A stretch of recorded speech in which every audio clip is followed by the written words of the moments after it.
শুরুতেই চলুন একটা অদ্ভুত প্যারাডক্স দিয়ে শুরু করি। বিজ্ঞানীরা একে বলছেন লুসিড ডেথ বা একেবারে স্বচ্ছ মৃত্যু। ব্যাপারটা একটু ভাবুন তো, যে মস্তিষ্কটা শারীরবৃত্তীয়ভাবে মারা যাচ্ছে, অক্সিজেনের অভাবে ধুঁকছে, কাজ করা বন্ধ করে দিচ্ছে, সেই একই মস্তিষ্ক কিভাবে একজন মানুষের জীবনের সবচেয়ে স্পষ্ট, সজাগ এবং গভীর অনুভূতির জন্ম দিতে পারে। হৃদযন্ত্র বন্ধ হওয়ার পর, মৃত্যুর পর মস্তিষ্ক কত সময় কাজ করে এবং ঠিক ওই মুহূর্তগুলোতে তার ভেতরে কি এক মহাযজ্ঞ চলতে থাকে। তো চলুন আর দেরি না করে মূল আলোচনায় ঢুকে পড়ি। আজ আমরা পুরো বিষয়টাকে 5টা ধাপে খুব সহজভাবে বিশ্লেষণ করব। 1. মৃত্যু কি আসলেই একটি নির্দিষ্ট মুহূর্ত? 2. গামা তরঙ্গ ও আমাদের চেতনা। 3.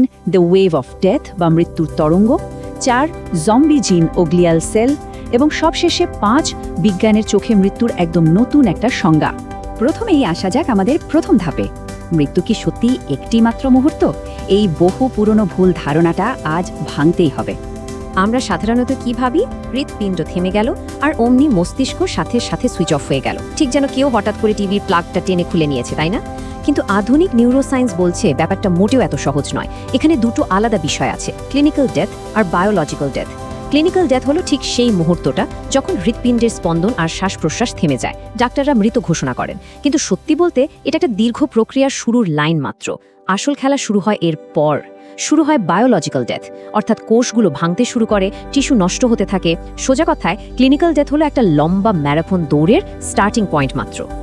আর এই যে লম্বা দৌড়ের কথা বললাম, এই চমৎকার স্লাইডটা আমাদের সেটাই দেখাচ্ছে। ক্লিনিক্যাল ডেথের পর মস্তিষ্ক কিন্তু ধাপে ধাপে মৃত্যুর দিকে এগোয়, একটা নির্দিষ্ট টাইমলাইন মেনে।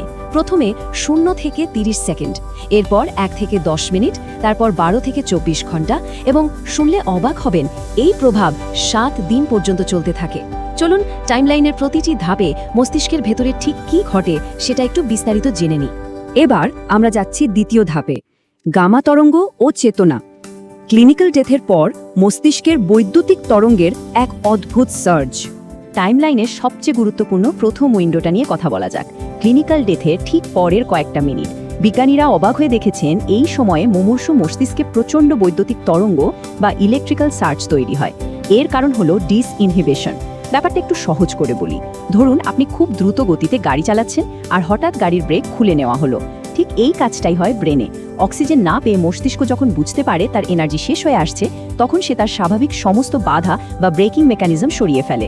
আর এর ফলে মস্তিষ্ক এমন একটা অবিশ্বাস্য হাইপার কানেক্টেড আর তীব্র চেতনা সম্পন্ন অবস্থায় পৌঁছে যায়, যা স্বাভাবিক বেঁচে থাকা অবস্থায় প্রায় অসম্ভব। আর এই ব্রেক ফেল করা ডিসইনহিবিশনের ফলে কি হয় যাবেন, মানুষের মস্তিষ্কে অদ্ভুত কিন্তু ভীষণ স্পষ্ট কিছু অনুভূতি সৃষ্টি হয়। গবেষণা দেখা গেছে ঠিক এই সময় মানুষ তার পুরো জীবনের স্মৃতি চোখের সামনে একেবারে সিনেমার মতো পরিষ্কার ভাসতে দেখে। একে বলে লাইফ রিভিউ। সাথে একটা তীব্র প্রশান্তি কাজ করে। অনেকেই বলেন নিজেকে নিজের শরীরের বাইরে ভাসমান অবস্থা দেখার কথা, যেটাকে আউট অফ বডি এক্সপিরিয়েন্স বলে। আর কাজ করে গভীর একটা নৈতিক সচেতনতা। এটা কিন্তু কোনো আধ্যাত্মিক গল্প বা কল্পনা নয়, বরং মস্তিষ্কের নিউরোলজিক্যাল পরিবর্তনের সরাসরি একটা সায়েন্টিফিক রেজাল্ট। স্ক্রিনের এই সংখ্যাটা একটু খেয়াল করুন, 40%। এটা কিন্তু ভীষণ চমকপ্রদ। AWART বা AWAR-2 নামের একটা যুগান্তকারী গবেষণায় মুমূর্ষু রোগীদের মস্তিষ্কের কার্যকলাপ খুব নিবিড়ভাবে পর্যবেক্ষণ করা হয়েছিল। সেখানে দেখা যায় CPR বা কার্ডিওপালমোনারি রিসাসিটেশন চলাকালীন সময়ে ওই রোগীদের মধ্যে 40% মস্তিষ্কের কার্যকলাপ প্রায় স্বাভাবিক অবস্থায় ফিরে আসে। ভাবা যায়, হার্টবিট বন্ধ হওয়ার 1 ঘন্টা পরও এটা ঘটতে দেখা গেছে। মৃত্যু সম্পর্কে আমাদের এতদিনকার যা কিছু ধারণা ছিল, এই ডেটাটা তাকে পুরোপুরি চ্যালেঞ্জ করে বসছে। বিষয়টা আরও ভালোভাবে বোঝার জন্য ডক্টর স্যাম পার্নিয়ার এই কোটেশনটা একবার পড়া যাক।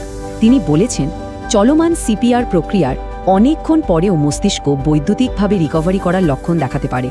কথাটা খুব সাধারণ মনে হলেও এর মানে কিন্তু বিশাল। একেবারে মৃত্যুর সীমারেখায় দাঁড়িয়ে থাকা মানুষদের ভেতরে বিজ্ঞানীরা এমন এক সুপ্ত চেতনার খোঁজ পাচ্ছেন, যা এতদিন চিকিৎসা বিজ্ঞানের কাছে একেবারেই অজানা ছিল।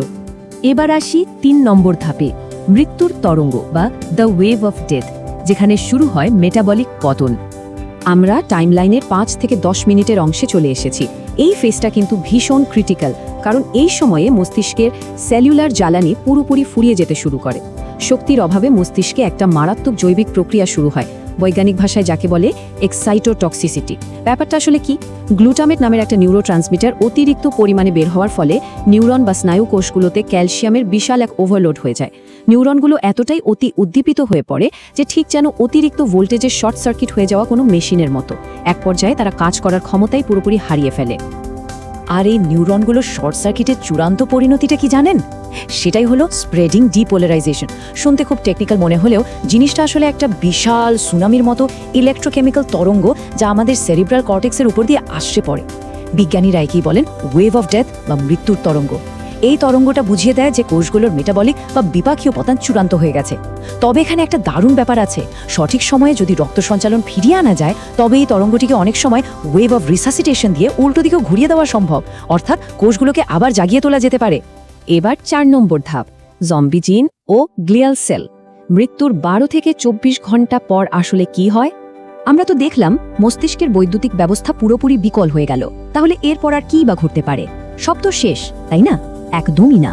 শুনলে রীতিমতো চমকে উঠবেন।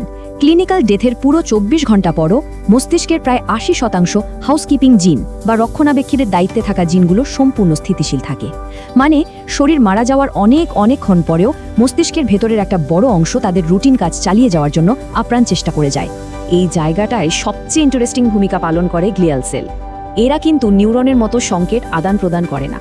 এদের আসল কাজ হলো নিউরনকে সাপোর্ট দেওয়া আর রক্ষা করা। এদেরকে আপনি একটা কারখানার জরুরি পরিষ্কারতা কর্মী দলের সাথে তুলনা করতে পারেন।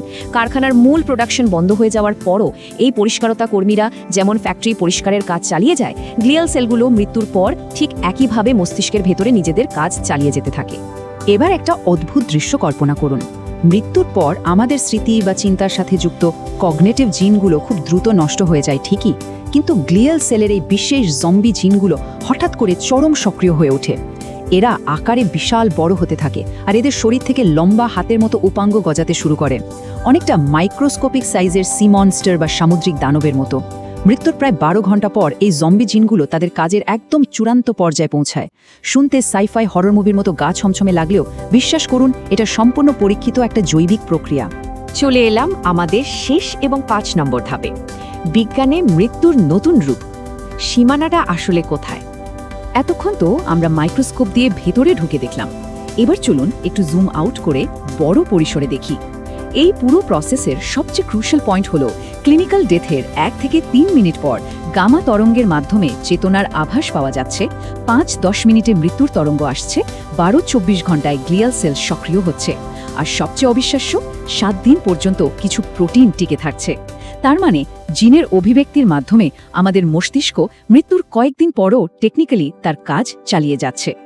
এই নতুন নিউরোসায়েন্টিফিক রিয়ালিটি আমাদের একদম পরিষ্কার করে দিচ্ছে যে মৃত্যু কোনো সরলরৈখিক বা এক মুহূর্তে সুইচ অফ হওয়ার মতো ঘটনা নয়, বরং এটা শরীরের বিভিন্ন অঙ্গ প্রত্যঙ্গের ধাপে ধাপে বিকল হওয়ার একটা ভীষণ জটিল প্রক্রিয়া।